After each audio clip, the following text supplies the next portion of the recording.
Saya sedang berdiri di Tasik Tabariah ataupun Tasik Galilei, dan di belakang saya ini adalah Bukit Golan, dan ini adalah sempadan antara Jordan dengan negara Israel.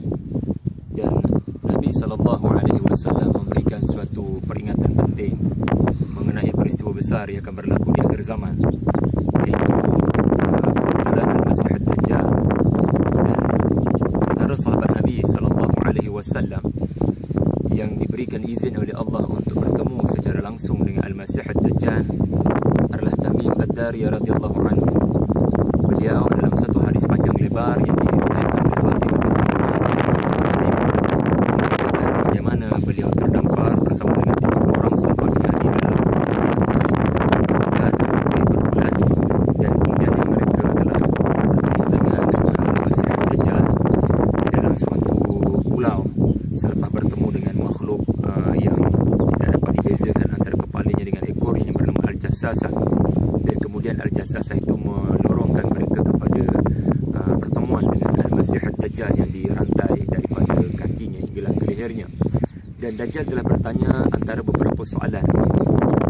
Antara soalan yang telah ditanya kepada Tamim Ad-Dari adalah apakah keadaannya Tasik Tabariah ini ataupun Tasik Galilei ini, adakah ia berair ataupun sudah kering?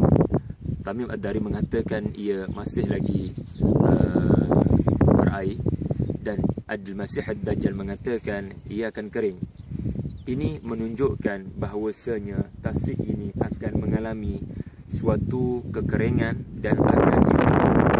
Dan dikatakan laporan terkini daripada Israel sendiri bahawasanya Tasik ini mengalami kekeringan, proses kekeringan yang sangat dahsyat sejak daripada tahun 2001, dan ia sudah mengalami proses pengeringan sehingga kerajaan Israel sendiri menyatakan kebimbangan bagaimana dengan masa depan Tasik ini.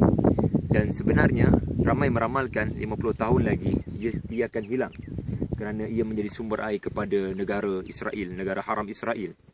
Dan apabila Tasik ini sudah kering, ini adalah petanda besar kepada turunnya Ibnu Maryam, turunnya Nabi Allah Isa AS, kerana kitab Injil mengatakan Tasik ini juga dinamakan dengan Tasik Jassas ataupun Tasik Nabi Isa.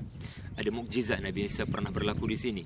Dan apabila keringnya Tasik ini, dan sebelum keringnya Tasik ini diramalkan lagi 50 tahun, waktu itu Dajjal sudah bermaharajalela, fitnahnya berada di merata-rata tempat, dan kita sudah maklum tidak ada kemunculan Dajjal kecuali ketika umat Nabi Muhammad ini berada dalam keadaan agama sudah begitu hilang daripada dirinya.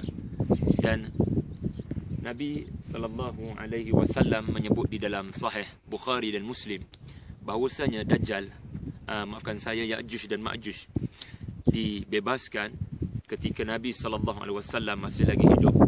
Nabi mengatakan wailul lil Arab, lubang yang telah dibina oleh Zulkarnain telah mempunyai sebesar ini saiznya, dan ia sudah terbuka, dan Ya'juj Ma'juj akan datang daripada pelosok arah menyerang bangsa manusia, dan mereka akan menjadikan air ini sebagai sumber minuman mereka. Apakah maksud daripada hadis ini? Wallahu a'lam. Dan apa yang penting kita perlu faham, ini antara tanda-tanda kebesaran Allah apa yang akan berlaku di akhir zaman nanti. Tasik Tabariah.